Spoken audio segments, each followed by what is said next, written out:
প্রধানমন্ত্রী তারেক রহমানের সাথে আইএমএফ প্রতিনিধি দলের বৈঠক। দেশের বর্তমান অর্থনৈতিক পরিস্থিতি এবং শর্তসহ ঋণের কিস্তি নিয়ে আলোচনা। রাজধানীর অধিকাংশ পাম্পেই তেলের সরবরাহ ঘাটতি, জ্বালানির আশায় ফিলিং স্টেশনগুলোতে দীর্ঘ লাইন, পর্যাপ্ত মজুদ আছে জানালেন মন্ত্রী। হঠাৎ করে মানুষ হুমড়ি খেয়ে বসেছে পেট্রোল পাম্প। আমরা তো একটা প্রসেসের পেট্রোল পাম্প চলে, আমরা যেভাবে তেল দেশে বাড়িতে দেয় সেই নিয়মের এখন ভেঙে পড়ছে সেই নিয়মটা।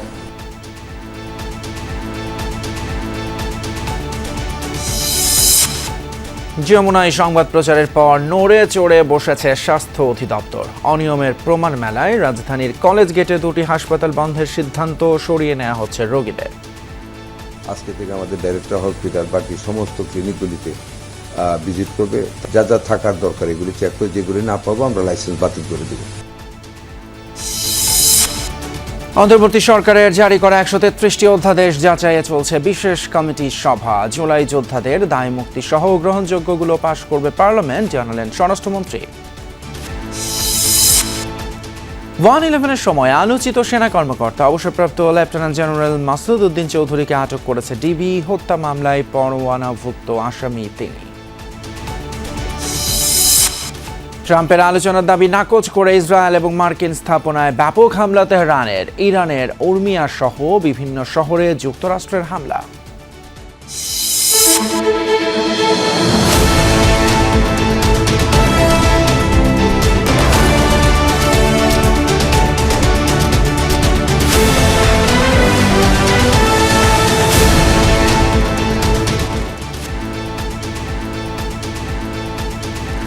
সবাইকে আমন্ত্রণ দুপুরে বাংলাদেশে। এতক্ষণ শিরোনামগুলো দেখলেন, আর পুরো আয়োজন নিয়ে আপনাদের সাথে আছি আমি ফয়সাল তিতমের।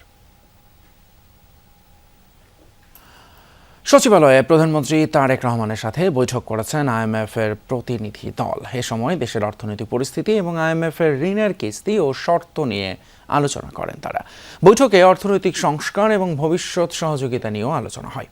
আন্তর্জাতিক মুদ্রা তহবিলের এশিয়া এবং প্যাসিফিক বিভাগের পরিচালক কৃষ্ণ শ্রীনিবাসন আইএমএফ এর প্রতিনিধি দলের নেতৃত্ব দেন। বৈঠকে উপস্থিত ছিলেন অর্থমন্ত্রী আমির খসরু মাহমুদ চৌধুরী এবং অর্থ উপদেষ্টা রাশেদ আল মাহমুদ তিতুমির। এছাড়া অর্থ সচিব ডক্টর মোহাম্মদ খায়রুজ্জামান মজুমদার সহ ঊর্ধ্বতন কর্মকর্তারা আলোচনায় অংশ নেন। বৈঠকে মধ্যপ্রাচ্য পরিস্থিতি এবং বৈশ্বিক অর্থনীতি নিয়েও কথা হয়। এ সময় জ্বালানি পরিস্থিতি নিয়েও আলোচনা করেন তারা। বৈঠক শেষে অর্থমন্ত্রী জানান, আইএমএফ এর ঋণ ছাড়ের বিষয়ে এপ্রিলে ওয়াশিংটন বৈঠকে বিস্তারিত আলোচনা হবে। ব্যাংকিং সেক্টর তো অত্যন্ত খুবই খারাপ অবস্থায় আছে, শেয়ার বাজার খুবই খারাপ অবস্থায় আছে, তারপরে ট্যাক্স জিডিপি অবস্থা খুবই কঠিন। তো এগুলো থেকে উত্তরণ করতে হলে আমাদের যে ইলেকশন ম্যানিফেস্টোতে আমরা যে কথাগুলো বলেছি, আমরা বলেছি এগুলো বাস্তবায়নের মাধ্যমে এটা সম্ভব, এবং এগুলো বাস্তবায়নের যে পদক্ষেপগুলো আমরা একটার পর একটা নিয়ে যাচ্ছি।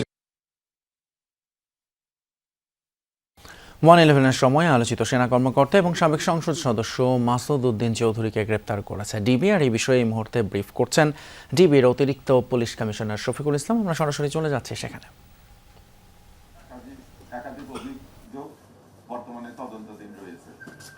তার বিরুদ্ধে পল্টন, বনানী, কোতোয়ালি, মিরপুর ও হাতিরঝিল থানায় হত্যা চেষ্টা, মানব পাচার প্রতিরোধ আইন ও মানি লন্ডারিং সংক্রান্ত গুরুতর অপরাধের মামলা রয়েছে।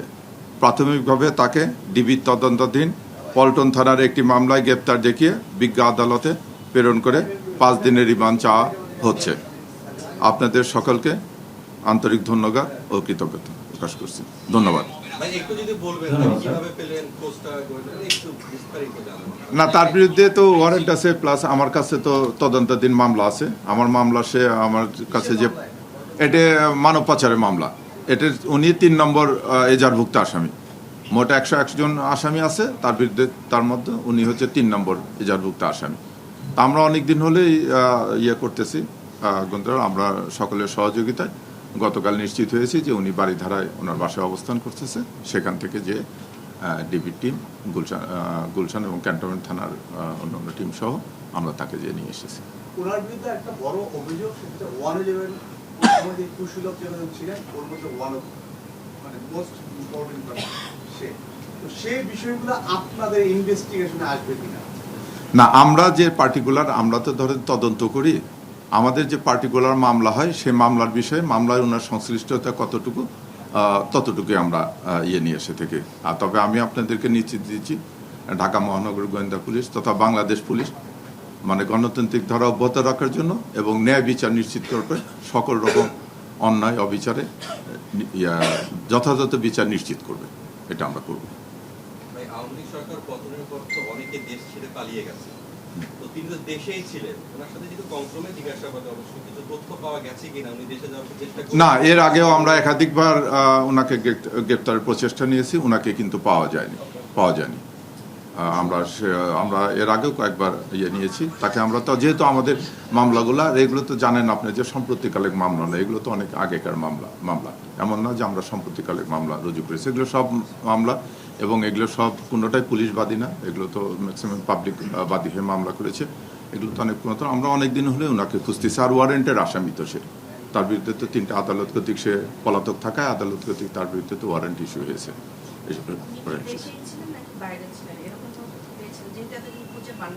উনি বললো যে উনি দেশে ছিলেন, পলাতক ছিলেন। শফিক ভাই, ওনার বিরুদ্ধে যে অভিযোগ, মানব পাচারের অভিযোগ, তার মানে হচ্ছে এখানে অনেক টাকা পয়সার অভিযোগ ওনার বিরুদ্ধে আছে।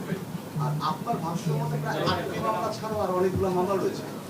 ওনার বিরুদ্ধে আসলে কত টাকা উনি মালিক হয়েছেন বা অবৈধ মালিক? এটা আপনি জানেন যে এটা মানি লন্ডারিং মামলা হয়েছে সিআইডিতে, ওনারা দেখতেছে, প্লাস দুদক এটা নিয়ে একটা অনুসন্ধান চালাচ্ছে।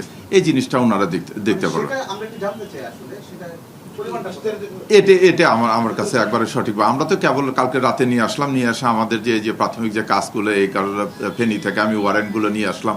এগুলো তো আমাদেরকে একটা প্রসেস করতে হয়, এখন আবার তাকে কোর্টে পাঠাতে হবে। আমরা এই জিনিসগুলো এগুলো তদন্তে অবশ্যই বের হয়ে আসবে এবং যেটা সত্য ঘটনা সেটা আপনারা সবাই জানতে পারবেন। কারণ কথা বলছিলেন ডিবির অতিরিক্ত পুলিশ কমিশনার শফিকুল ইসলাম, এবং যেরকমটি তিনি বলছিলেন যে বিভিন্ন মামলায় এবং অভিযোগে গ্রেপ্তার করা হয়েছে সাবেক সেনা কর্মকর্তা লেফটেন্যান্ট জেনারেল মাসুদ উদ্দিন চৌধুরীকে, এবং তাকে আদালতে পেশ করে রিমান্ডের আবেদন করার কথাই জানাচ্ছিলেন গোয়েন্দা পুলিশ। যাচ্ছি পরের খবরে। জ্বালানি তেলের খোঁজে রাজধানীর এক পাম্প থেকে অন্য পাম্পে ছুটছেন পরিবহন মালিক চালকরা। সকাল থেকেই বেশিরভাগ ফিলিং স্টেশনে তেলের জন্য দীর্ঘ লাইন, কিন্তু মিলছে না কাঙ্ক্ষিত জ্বালানি। ডিপো থেকে তেল আসার কোনো সুনির্দিষ্ট সময়ও বলতে পারছে না কর্তৃপক্ষ। অধিকাংশ ফিলিং স্টেশনেই ঝুলছে তেল নেই লেখা সাইনবোর্ড। অনেকেই এক পাম্পে তেল না পেয়ে অন্য পাম্পে যেতে গিয়ে নিজের গাড়ির অবশিষ্ট তেলটুকু শেষ করে ফেলছেন। সাধারণ মানুষের মধ্যে কাজ করছে তীব্র আতঙ্ক। আগামী কয়েকদিন এই সংকট আরও বাড়বে এমন ধারণা থেকেই অনেকে প্রয়োজনের অতিরিক্ত তেল সংগ্রহ করতে চাইছেন, যা ফিলিং স্টেশনের লাইন দীর্ঘ করছে। ঈদের ছুটিতে ব্যাংক এবং ডিপো বন্ধ থাকায় পেমেন্ট জটিলতায় সাময়িক সংকট তৈরি হয়। তবে পাম্প কর্তৃপক্ষ বলছে ব্যাংকিং কার্যক্রম আজ স্বাভাবিক হলেও মূল সমস্যা দেখা দিয়েছে চাহিদায়। পাম্প মালিকদেরও দাবি, মানুষ প্রয়োজনের চেয়ে বেশি তেল নিচ্ছে, তাই স্টক দ্রুত ফুরিয়ে যাচ্ছে। হেমাদপুর ওই দিক থেকে আসতে আসতে আসাদ গেট পর্যন্ত আসছি, মানে কোনো পাম্পেই তেল দিচ্ছে না। গাড়িটা স্টার্ট করতে গেলে 150 গ্রাম করে তেল একবারে জায়গা, এরকম যদি 1000 বার স্টার্ট করা লাগে তাহলে 2 লিটার আর লিটার তেল এমনিতেই পুরা যায়। গভর্নমেন্ট থেকে বারবার বলতেছে আমাদের প্যানিক হওয়ার জন্য না, পর্যাপ্ত পরিমাণে তেল আছে, কিন্তু দেখেন বাস্তব চিত্রটা দেখেন, আপনি নিজেও দেখছেন যে এখানে আসলে কোনো ধরনের তেল নাই। কালকে আমরা যে তেল পাইছি মানে কোঠায়, সেই তেলটা কালকে ভোর রাত্রে শেষ হয়ে গেছে। তো এখন আবার তেল আনার জন্য আমরা পাঠাইছি, তো তেল আসলে সেটা আমরা আবার চালু করতে পারবো। এ বিষয়ে আরও বিস্তারিত জানাতে আমাদের সঙ্গে এই মুহূর্তে রাজধানী খিলক্ষেত এলাকা থেকে যোগ দিচ্ছেন সহকর্মী আখলাকুস সাফা। আমার মনে হয় অনেকেরই একই রকম অভিজ্ঞতার মধ্য দিয়ে যেতে হচ্ছে। আমিও অফিসে আসতে দেখছিলাম লম্বা লাইন ফিলিং স্টেশনগুলোতে, এবং সেখানে তেলের নেই এরকমটাই দেখা যাচ্ছে। তবে দুপুর থেকে তেল দেওয়ার কথা আমরা শুনছিলাম। কি বলছে ফিলিং স্টেশন কর্তৃপক্ষ, আপনি কি দেখছেন একটু জানাবেন। আপনাকে ধন্যবাদ। দেখেছেন, আমিও সকাল থেকে দেখছি, বিভিন্ন পাম্পগুলোতে ঘুরেছি। সকাল বিশেষ করে 7টা থেকে 8টার পর থেকে এখন এই যে 2টোর আগের যে সময়টা, এই সময়টাতে বেশিরভাগ যে পাম্পগুলো, সেই পাম্পগুলোতে কিন্তু তেল দেওয়াটা বন্ধ ছিল, কারণ তাদের কাছে তেল ছিল না। এখন ঢুকতে শুরু করেছে, অর্থাৎ ডিপো থেকে, ফতুল্লার যে 4টি ডিপো আছে সেই ডিপো থেকে এই তেলগুলো ট্রাকে করে, যেখানে লরিতে করে নিয়ে আসা হয়েছে, এখন পাম্পগুলো কিন্তু তেল দেওয়া শুরু করেছে। কিন্তু তিতুমির যে লম্বা লাইন আপনিও দেখেছেন, আমরাও দেখছি, এই লম্বা লাইনের যে গাড়িগুলো রয়েছে 2 কিলোমিটার, 3 কিলোমিটার, 4 কিলোমিটার পর্যন্ত যে লাইন, এখানে যারা তেল নিয়ে এসেছেন তাদের সঙ্গে আমার কথা হচ্ছিল, তারা বলছেন যে বিকেলের মধ্যে হয়তোবা এই যে তারা যে আজকের যে তেল নিয়ে এসছেন অর্থাৎ কোটা পদ্ধতিতে সেই তেলটা বিকেলের মধ্যেই শেষ হয়ে যাবে এবং আবারও আগামীকাল সকালে তাদেরকে যেতে হবে। প্রশ্নটা হচ্ছে তাহলে ডিপো থেকে তেল আসছে কত? এই যে আপনি এখন যে লরিগুলো দেখছেন এই লরিগুলোর মধ্যে যেমন এই পাম্পটি 45 থেকে 50 হাজার লিটার স্বাভাবিক সময় এখানে তারা তেল পান ডিপো থেকে, আর আজ তারা অকটেন পেয়েছেন 18,000 লিটার এবং ডিজেল পেয়েছেন 13,000 লিটার। সো এই যে গ্যাপটা, এই গ্যাপটাই কিন্তু আসলে সংকট তৈরির একটি বড় কারণ। যদিও সরকারের পক্ষ থেকে বলা হচ্ছিল যে ডিপো থেকে কিন্তু তেল কম দেওয়া হচ্ছে না, কিন্তু আমরা দেখছি ডিপোর সঙ্গেও আমার কথা হচ্ছিল এবং সেখান থেকেও যেমন তাদেরকে একটি স্লিপ দেয়, সে একটি টোকেন পদ্ধতি আর কি, সকাল থেকে যে টোকেনটা দেয় সেই টোকেনেই কিন্তু দিনের যে বরাদ্দটা সেই বরাদ্দটা লেখা থাকে এবং সেইখানে আমরা দেখছি যে 2025 সালের ঠিক এই সময়ে যেই পরিমাণ তেল দেওয়া হতো পাম্পগুলোকে তার চাইতে 20% কম রেশনিং করে সেই তেলটা দেয়া হচ্ছে এমনটা বলা হচ্ছে, কিন্তু বাস্তবে তার চাইতেও অনেকগুলো পাম্প কিন্তু কম তেল পাচ্ছে। এটা হচ্ছে পাম্পের যারা মালিক তাদের বক্তব্য। এখন প্রশ্নটা হচ্ছে যে প্যানিক বাইং বলে একটা জিনিস আছে, যেটি আপনি বুঝতে পারছেন যে এই যে মানুষজন যারা, যেমন আমাদের কাছে এমন উদাহরণ আছে যে একজন 10 লিটার তেল শেষ করে ফেলেছেন শুধুমাত্র আরও 10 লিটার তেল নেবেন বলে। এই যে প্যানিক করে যে কেনা, এই বিষয়টাও কিন্তু চোখে পড়ছে। আবার এটাও সত্যি কথা, অনেকে কিন্তু যেমন মোটরসাইকেলের বেলায় বেশি দেখা যাচ্ছে, যারা রাইড শেয়ারিং করেন তাদের বেলায় আমরা দেখতে পাচ্ছি যে তারা অনেকেই কিন্তু মোটরসাইকেল ধাক্কা দিয়ে দিয়ে তারা পাম্প পর্যন্ত নিয়ে আসছেন, অর্থাৎ তাদের রিজার্ভ ট্যাঙ্কও শেষ হয়ে গেছে। সব মিলিয়ে যেটি বাস্তবতা সেটি হচ্ছে যে যেমন প্যানিক আছে, যেমন মানুষেরও হুড়োহুড়ি আছে, এটাও যেমন সত্য কথা। তারপর আপনি যেমন পর্যাপ্ত যেটিকে বললেন, যেমন পর্যাপ্ত মজুদ থাকার কথা বলা হচ্ছে, কিন্তু অতিরিক্ত মজুদ তো থাকার কথা বলা নেই। কিন্তু মানুষের যে আচরণ, সেই আচরণ থেকে কিন্তু এমনটা মনে হচ্ছে, তারা মনে করছেন যে সাফা, আপনার কাছে একটা জিনিস জানতে চাইবো, যেখানে তেল দেওয়া হচ্ছে এখন বলছেন আপনি, সেটার ক্ষেত্রে কোনো লিমিট আছে কিনা? কতটুকু করে তেল, মানে ফুল ট্যাঙ্ক কি করতে পারছেন তারা, সেটা জানাবেন। তিতুমের আপনাকে ধন্যবাদ। আমি সরাসরি একজনের তেল নেয়ার বিষয়টাই আমি দেখছি। রেশনিং হচ্ছে নাকি যে যেমন চাচ্ছে দিতে পারছেন? না, আপনি 500 টাকা করে দিতেছে বস। 500 টাকা করে দিতেছেন, এর চেয়ে বেশি দিচ্ছেন না? না, এর থেকে বেশি দেওয়া হচ্ছে না। ডেইলি তাহলে এইভাবে দিবেন? এইটা কি আপনারা নিজেরা সিদ্ধান্ত নিয়েছেন? এটা অফিস থেকে বলছে যে তেল তো কম, সবারই যেন অল্প করে সবাই পৌঁছেই দেওয়া। আর গাড়ির ক্ষেত্রে, প্রাইভেট কার? ওটা আমি বলতে পারবো না, ওই জায়গায় লোক আছে তারা বলতে পারবে।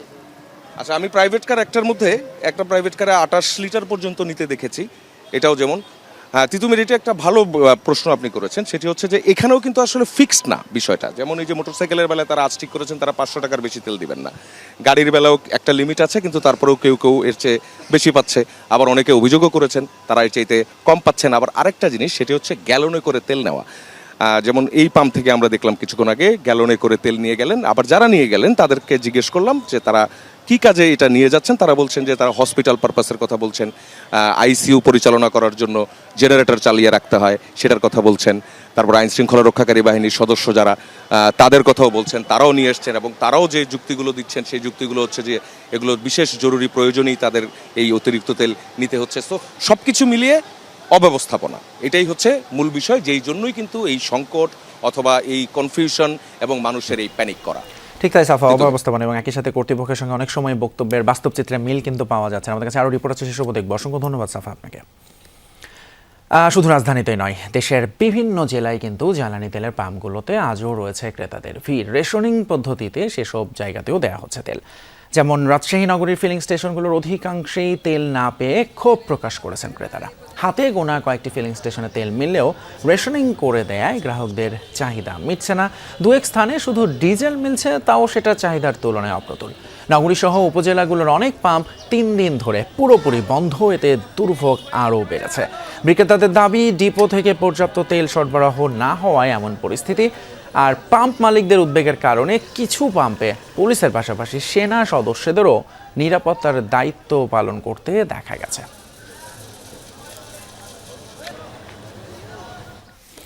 এদিকে এই পরিস্থিতির মধ্যেও তেল নিয়ে আতঙ্কিত না হওয়ার পরামর্শ দিয়েছেন বিদ্যুৎ এবং জ্বালানি মন্ত্রী ইকবাল হাসান মাহমুদ। তিনি বলেন, দেশে তেলের পর্যাপ্ত মজুত রয়েছে, তবে প্রয়োজনের অতিরিক্ত তেল সংগ্রহ করাই সরবরাহ করতে কিছুটা দেরি হচ্ছে। সচিবালয় এক ব্রিফিংয়ে এরকমটা জানিয়েছেন জ্বালানি মন্ত্রী। হঠাৎ করে মানুষ হুমড়ি খেয়ে পড়ছে পেট্রোল পাম্পে। আমরা তো একটা প্রসেসের পেট্রোল পাম্প চলে, আমরা যেভাবে তেল দেশে বাইরে দেয় সেই নিয়মের এখন ভেঙে পড়ছে সেই নিয়মটা, যে এত ভিড়, এত তেল পেট্রোল পাম্পে যা দেওয়া হয় প্রতিদিন সেটা সবসময় যা দেওয়া সেটাই থাকে, কিন্তু গ্রাম তার বেড়ে গেছে। স্বাভাবিক তেলের তো লাইন থাকবে, পাবে না, তো স্বাভাবিক এটা তো অস্বাভাবিক কিছু না। তো রাজধানীর কলেজ গেটের টিজি হাসপাতাল সহ 2টি হাসপাতাল বন্ধের সিদ্ধান্ত নিয়েছে স্বাস্থ্য অধিদপ্তর। সকালে মুক্তিযোদ্ধা টাওয়ারে স্বাস্থ্য অধিদপ্তরের অভিযানে এই সিদ্ধান্ত নেওয়া হয়। টিজি হাসপাতালে গিয়ে দেখা মেলেনি কোনো চিকিৎসকের, ব্যবস্থাপত্রেও নেই চিকিৎসকের স্বাক্ষর। অথচ এনআইসিইউতে ভর্তি আছে 4 জন শিশু, আর সেখানেও পাওয়া যায়নি কোনো চিকিৎসককে। এই হাসপাতালে ভর্তি হওয়া সব রোগীকে ভাগিয়ে আনা হয়েছে বলে অভিযোগ। এছাড়া বিল এবং নানা অনিয়ম নিয়ে অভিযোগ করেন রোগীরা। অন্যদিকে পাশের আরেকটি হাসপাতালের এনআইসিইউতে গিয়েও দেখা মেলেনি চিকিৎসকের। চিকিৎসার পরিবেশ না থাকায় বন্ধ করে দেওয়া হয় আইসিইউ এবং এনআইসিইউ। মুক্তিযোদ্ধা টাওয়ারে মোট 5টি প্রতিষ্ঠানে অভিযান চালায় স্বাস্থ্য অধিদপ্তর। সব প্রতিষ্ঠানের বিষয়ে চূড়ান্ত সিদ্ধান্ত আগামীকাল জানাবে স্বাস্থ্য অধিদপ্তর। আমাদের ডিউটি অফিসার থাকে হলো আপনার 24 ঘন্টা। এখন কয়জন আছে? এখন আপাতত নেই, নাস্তা করতে গিয়েছে। আমার বিএমডিসি নাম্বার আমি ভুলে যাইনি, ঠিক আছে? হ্যাঁ, আমার কথা বুঝতে পারছেন? আমি আপনাকে বলছি যে এই ব্যাপারে আপনাকে আমার মানে কোনো অ্যান্সার দেওয়ার কোনো ধরনের আইনগত বিষয় নেই। যমুনা টেলিভিশনের রিপোর্টের প্রেক্ষিতে এই অভিযান নড়েচড়ে বসে স্বাস্থ্য অধিদপ্তর এবং পুরো বিষয়টি আমাদের সহকর্মী হাসান মেজবা তিনি ফলো করছেন, যাচ্ছি তার কাছে। আজকে অভিযানের কথা আমরা শুনছি, আর কি ধরনের অসঙ্গতি পাওয়া যাচ্ছে? আমরা 2টো হাসপাতালের কথা শুনলাম এবং বেশিরভাগ ক্ষেত্রে যেটা হয়, হাসান মেজবা একটু এটা বলবেন যে হাসপাতাল বন্ধ করে দেওয়া হচ্ছে, কিন্তু ধরুন যারা এটার পেছনে চিকিৎসক বা মালিক পক্ষ, তাদের ব্যাপারে শাস্তিমূলক ব্যবস্থা গ্রহণের কোনো প্রক্রিয়া নেওয়া হচ্ছে কিনা? ধন্যবাদ তিতুমির। আমি এই মুহূর্তে আছি টিজি হাসপাতালে। আপনার প্রশ্নের উত্তর দেওয়ার আগে টিজি সম্পর্কে একটু বলে আসি। টিজি অর্থাৎ এই হাসপাতালের নাম ট্রাস্ট সেন্টার স্পেশালাইজড এই হাসপাতাল, তারা নাম দিয়েছে। যে হাসপাতালে কোনো চিকিৎসকই আমরা এসে পাইনি, যে হাসপাতালে এনএসি বন্ধ করে দেওয়া হয়েছে, সেই হাসপাতালের নাম রাখা হয়েছে ট্রাস্ট সেন্টার, এবং এটা নাকি স্পেশালাইজড একটা হাসপাতাল। চিকিৎসা ব্যবস্থার কি করুণ দশা! আপনি যে প্রশ্ন করছিলেন, আসলে হাসপাতাল কিংবা স্বাস্থ্যসেবা বন্ধ করে দেওয়া হয়, কিন্তু যে ব্যবস্থা নেওয়া সেটি আসলে ওভাবে নেওয়া হয় না।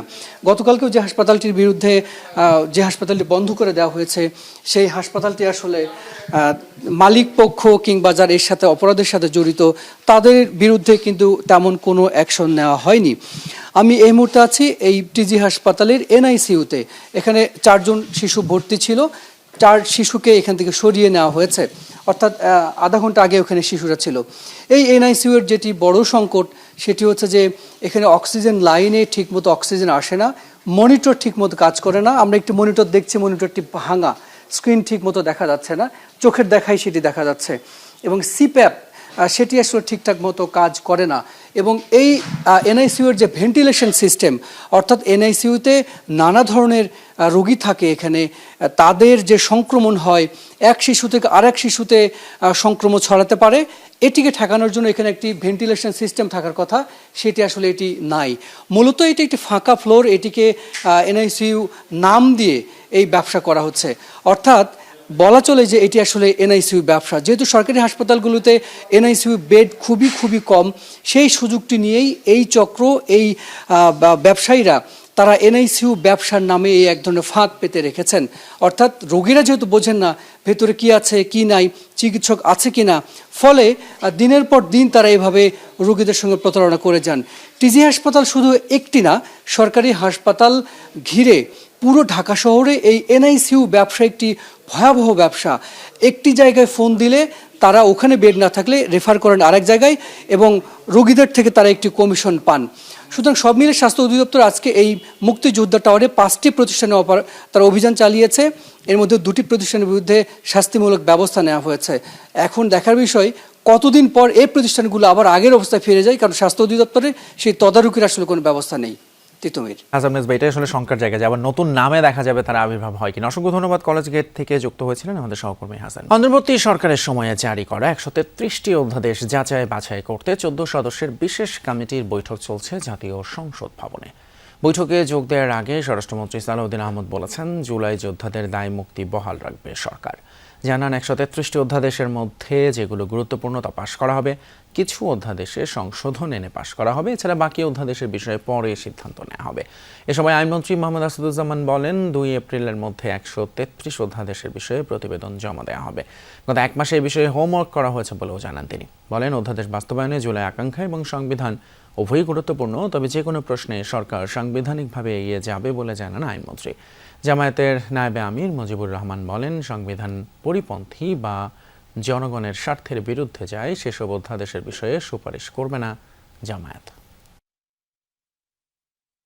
যেগুলো বিগত ফেসিবাদী সরকারের সময়ে বিভিন্ন প্রতিষ্ঠানের নামকরণ করা হয়েছিল, তাদের নেতাদের নাম বিভিন্ন নামে, এগুলো বিলুপ্ত করা হয়েছে, এগুলো ইজিলি আমরা গ্রহণ করব। বৈঠক ছিল 133টা অধ্যাদেশকে যাচাই বাছাই করার জন্য সংসদ একটি বিশেষ কমিটি গঠন করে দিয়েছে।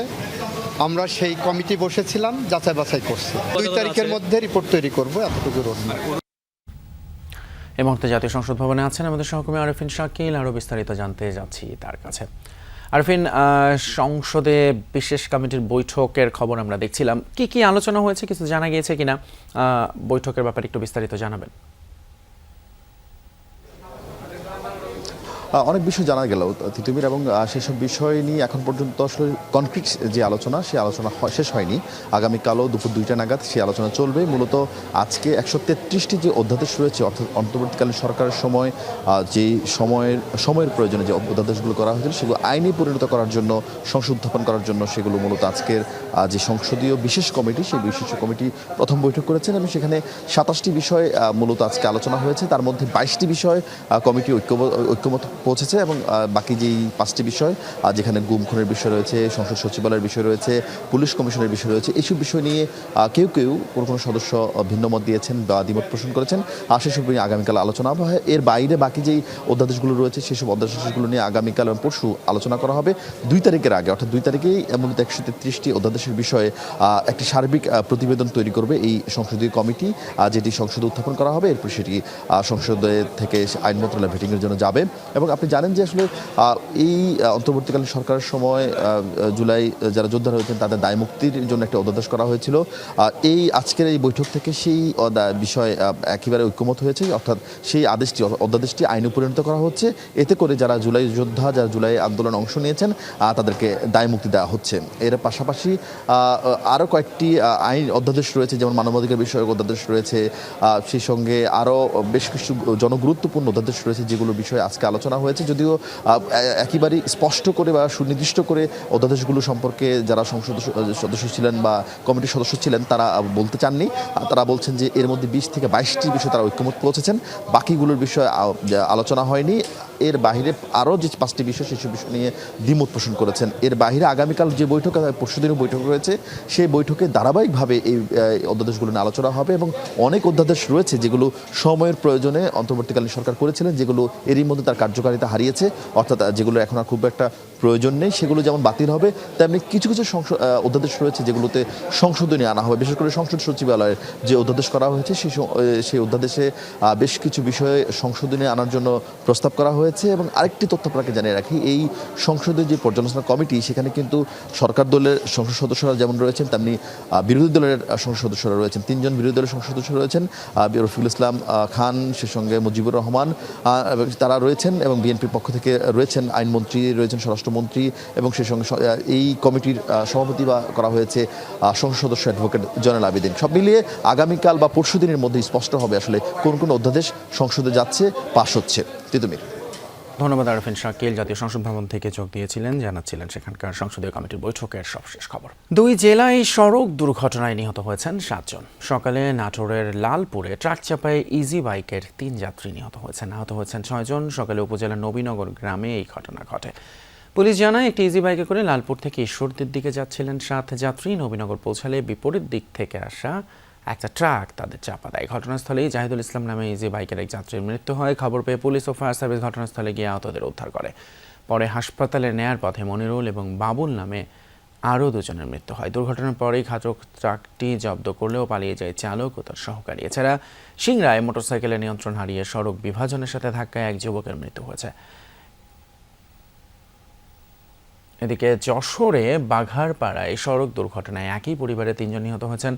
গতকাল মধ্যরাতে যশোর মাগুরা মহাসড়কের গাইদঘাট এলাকায় এই ঘটনা ঘটে। পুলিশ জানায় চুয়াডাঙ্গায় একটি অনুষ্ঠান শেষে পরিবারের 6 সদস্যকে নিয়ে প্রাইভেট কারে করে মনিরামপুরের বাড়িতে ফিরছিলেন আব্দুল মজিদ সর্দার।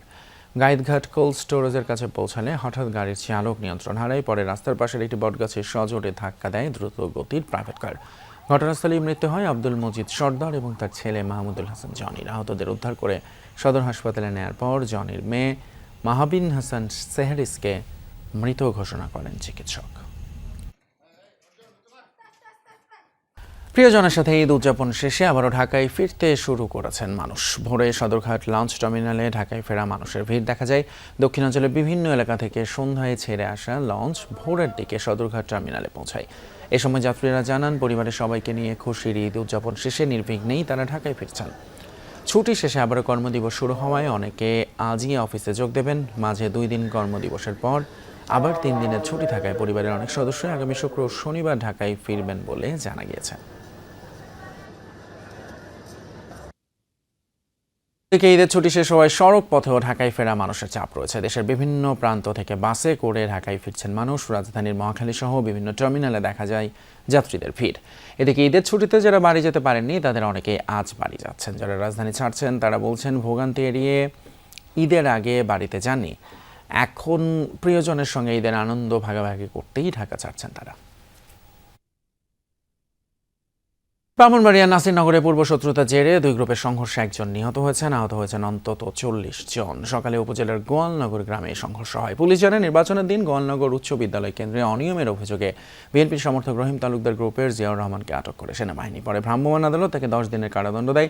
এ নিয়ে কাশেম মিয়া গ্রুপের শিশু মিয়া নামের একজনকে সন্দেহ করে জিয়াউর। এরই জেরে সম্প্রতি শিশু মিয়াকে মারধর করে তার মোটরসাইকেল ছিনিয়ে নেয় জিয়াউর। এই নিয়ে গত মঙ্গলবার রহিম তালুকদার ও কাশেম গ্রুপের মধ্যে সংঘর্ষ হয়। পরে আজ সকালে ফের টেটা বল্লম সহ দেশীয় অস্ত্রশস্ত্র নিয়ে সংঘর্ষে জড়ায় 2 গ্রুপ। এ সময় আক্তার মিয়া নামের একজন নিহত হন। আহত হন উভয় পক্ষের অন্তত 40 জন। খবর পেয়ে পুলিশ গিয়ে পরিস্থিতি নিয়ন্ত্রণে আনে। আদালতের সিদ্ধান্ত আসার আগ পর্যন্ত তত্ত্বাবধায়ক সরকার ব্যবস্থাটি মীমাংসিত নয়। এটিকে সাংবিধানিকভাবে পুনঃপ্রতিষ্ঠায় কাজ করবে বিএনপি, এমনটাই জানিয়েছেন তথ্যমন্ত্রী জহিরুদ্দিন স্বপন। সকালে সিডাব মিলনায়তনে ডিভাইড ফর ডেমোক্রেসির চেয়ারম্যান হাসান আহমেদ চৌধুরী কিরণের লেখা বইয়ের মোড়ক উন্মোচন অনুষ্ঠানে মন্তব্য করেন। তিনি বলেন, 10ম থেকে দ্বাদশ জাতীয় সংসদ নির্বাচনকে দূরবীনের নিচে রেখে অধ্যয়ন করতে হবে। সেখান থেকেই জানতে হবে ফ্যাসিবাদের উৎস কোথায় লুকিয়েছিল। এই অধ্যয়ন ফ্যাসিবাদের বিরুদ্ধে অ্যান্টিভাইরাস হিসেবে কাজ করবে বলে জানান তথ্যমন্ত্রী। বলেন, ইতিহাস চর্চার উপরই সুশাসনের গতি নির্ভর করে। এই ধরনের প্রকাশনা এটি হচ্ছে সমাজে অ্যান্টিভাইরাস হিসাবে কাজ করবে, যাতে যেই সমস্ত রাজনৈতিক নেতাকর্মীরা আমরা ক্ষমতার নাড়াচাড়া করি বা করব, তারা ওই ভাইরাস থেকে মুক্ত থাকতে পারবো যদি ফিরে দেখা সেই সময়ের ইতিহাসের সঠিক শিক্ষাগুলিকে আমরা সঠিকভাবে চিহ্নিত করতে পারি। ঈদের ছুটি শেষ, কিন্তু আজও পর্যটনের স্পটগুলোতে ঘুরে বেড়াচ্ছেন অনেকেই। পর্যটন নগরী কক্সবাজারের সাগরের নীল জলরাশির হাতছানিতে পরিবার পরিজন নিয়ে মেতেছেন সমুদ্র স্নানে। এই বিষয়ে আমরা আরও বিস্তারিত জানবো। কক্সবাজার থেকে যুক্ত হচ্ছেন আমাদের সহকর্মী এহসান আল কুতুবী। এহসান, সাধারণত এরকম ছুটির সময় কক্সবাজারে উপচে পড়া ভিড় দেখা যায়, অনেক কিছুর দাম বেড়ে যায়, হোটেল মোটেল খুঁজে পাওয়া যায় না। এবার কি অবস্থা একটু জানাবেন বিস্তারিত। স্বাভাবিকভাবে তিতুমির, যেহেতু ঈদের ছুটি গতকালকে শেষ হয়েছে কিন্তু চাপ শেষ হয়নি। আজকেও কিন্তু পর্যটকদের যে ভিড় কক্সবাজার সমুদ্র সৈকতে আমরা সকাল থেকেই দেখাচ্ছিলাম কি পরিমাণ পর্যটক এখানে এসেছে, এবং হোটেল মোটেলগুলোতে তো 4 শতাধিক হোটেল রয়েছে। সবগুলো হোটেলের অধিকাংশ হোটেলে কিন্তু কোনো ধরনের রুম ফাঁকা নেই। অনেকেই আমরা দেখেছি সকালে বিচে এসেই তারা কিন্তু বসা আছে রুমের অপেক্ষায়। আর এই মুহূর্তে যেখানে আছি এটি একটি ইকোরিয়াম এবং পাশাপাশি হচ্ছে বাচ্চাদের কিডস জোন। এই কিডস জোনেই আপনি নিশ্চয়ই দেখতে পাচ্ছেন বাচ্চারা খুব আনন্দ করছে, উল্লাস করছে, লাফালাফি করছে।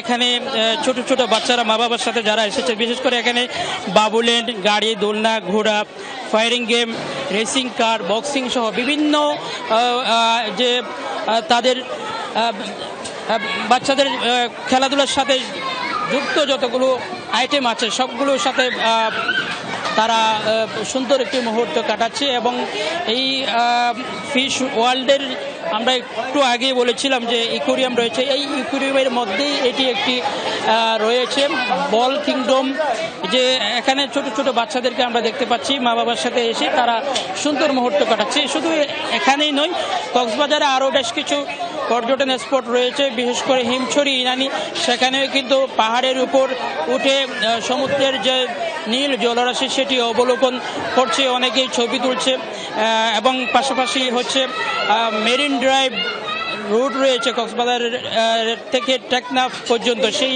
মেরিন ড্রাইভ রোডে এক পাশে পাহাড়, এক পাশে সমুদ্র, সেই সমুদ্র দেখতে দেখতে কিন্তু ছুটে চলার যে দৃশ্য সেটি কিন্তু সবাইকে মুগ্ধ করে।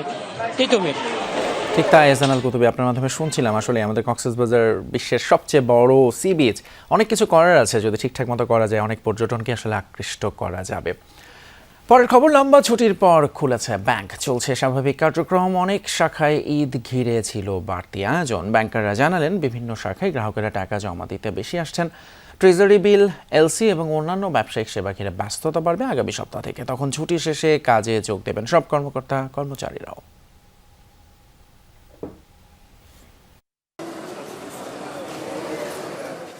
ঈদের ছুটি শেষে ব্যাংকের প্রথম কর্মদিবস ছিল উৎসবমুখর। আগেভাগেই বিভিন্ন শাখায় উপস্থিত কর্মকর্তা কর্মচারীরা সেরে নিলেন ঈদের শুভেচ্ছা বিনিময়, বাদ পড়েনি কোলাকুলিও।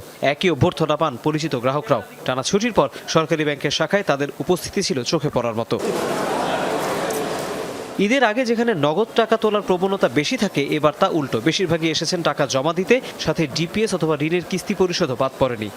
ঈদের আগে ভালো কাজ ছিল ব্যাংকে, ওইটা হয়েছে। এখন ঈদের পরে আসা দেখলাম লোকজনও আছে, অফিসাররা আছে, ওনাদের আমাদের সেবা ওনাদের কাছ থেকে পাইতেছি। ভালো কাজ ছিল ট্রেজারি বিল ক্রয় করা।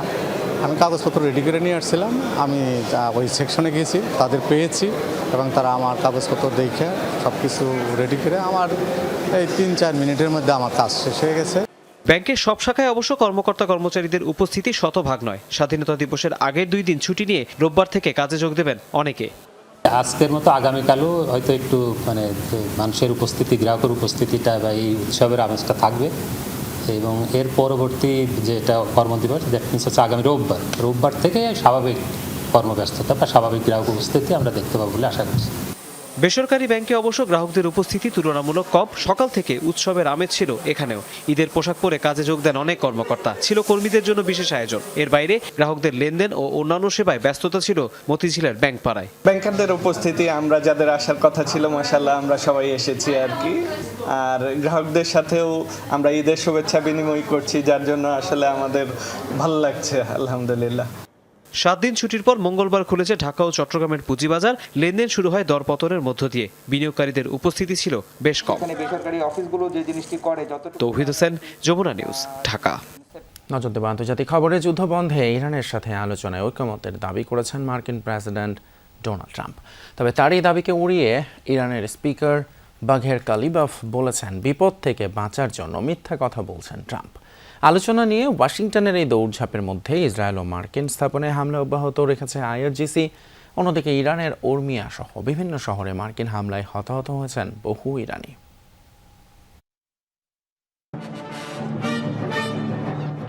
মিসাইলের গায়ে লেখা হচ্ছে শত্রুদের প্রতি হুঁশিয়ারি বার্তা। এরপর মার্কিন এবং ইসরায়েলি অবস্থান লক্ষ্য করে ছোড়া হচ্ছে একের পর এক ক্ষেপণাস্ত্র। সমঝোতা আর আলোচনার নানা দাবি নিয়ে যখন দৌড়ঝাঁপ চলছে মার্কিন প্রেসিডেন্ট ডোনাল্ড ট্রাম্পের, তখন এভাবেই হামলা অব্যাহত রেখেছে ইরান। এসব ক্ষেপণাস্ত্র আঘাত হানে রশহেইন সহ তেল আবিবের বিভিন্ন এলাকায়। ক্ষতিগ্রস্ত হয়েছে বিভিন্ন ভবন। আগুন জ্বলতে দেখা যায় বেশ কিছু স্থাপনায়।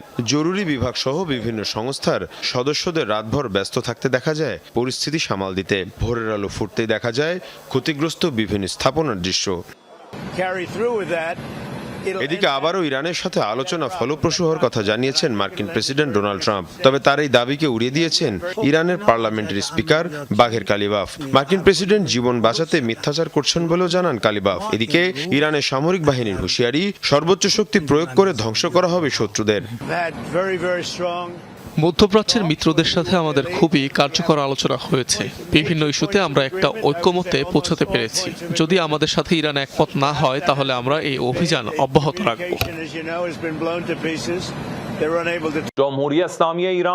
ইসলামী প্রজাতন্ত্র ইরানের পারস্য উপসাগরীয় অঞ্চল ও ওমানের জলসীমায় পূর্ণ কর্তৃত্ব রয়েছে। আমরা হরমুজ প্রণালীর উপর বিচক্ষণতার সাথে নিয়ন্ত্রণ বজায় রেখেছি। আমাদের এখানে মাইন পুঁতে রাখার কোনো দরকার নেই, তবে প্রয়োজনে আমরা আমাদের সব সক্ষমতা ব্যবহার করব। বহিরাগতদের এখানে হস্তক্ষেপের কোনো অধিকার নেই। এদিকে ইরানের কৌশলগত বিভিন্ন স্থানে হামলা অব্যাহত রেখেছে ইসরায়েল ও মার্কিন বাহিনী। আইআরজিসির সামরিক অবস্থান এবং শীর্ষ নেতাদের অবস্থান লক্ষ্য করে তেহরান সহ বিভিন্ন স্থানে চলে হামলা। এর মধ্যে উর্মিয়া শহরে প্রাণ গেছে 5 ইরানির। এ অবস্থায় সেন্টকম বলছে এখন পর্যন্ত ইরানে 9000 বারের বেশি হামলা চালিয়েছে মার্কিন বাহিনী। মীর মুশফিকা হাসান, যমুনা নিউজ। এদিকে যুদ্ধ শুরুর পর থেকে 130টিরও বেশি মার্কিন সামরিক ড্রোন ধ্বংসের দাবি করেছে ইরান। ইরানের শাহেদ ড্রোন থেকে নকলকৃত মার্কিন লুকাস ড্রোন ধ্বংসের ভিডিও ফুটেজ প্রকাশ করেছে ইরানের রাষ্ট্রীয় গণমাধ্যম ফার্স্ট নিউজ। এরই মধ্যে এই ফুটেজ ছড়িয়ে পড়েছে সামাজিক মাধ্যমগুলোতেও। সোমবার মার্কিন সেনাবাহিনীর আরও 2টি ড্রোন ধ্বংসের দাবি করেছে ইরানের বিপ্লবী গার্ড বাহিনী আইআরজিসি। তাদের দাবি, সব মিলিয়ে চলমান যুদ্ধে মোট মার্কিন ড্রোন ধ্বংসের সংখ্যা কমপক্ষে 131টি।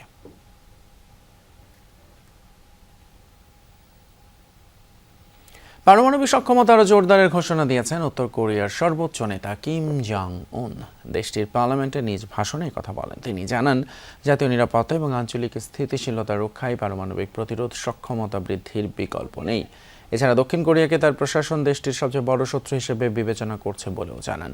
কিমের অভিযোগ, যুক্তরাষ্ট্র ও তার মিত্ররা কোরীয় উপদ্বীপের কাছে পারমাণবিক অস্ত্র মোতায়েন করে অঞ্চলটিকে অস্থিতিশীল করে তুলছে। তিনি দাবি করেন, উত্তর কোরিয়া নিজেকে হুমকির মুখে থাকা দেশ হিসেবে দেখে না, বরং প্রয়োজন হলে শত্রু দেশের জন্য হুমকি তৈরির সক্ষমতা রাখে।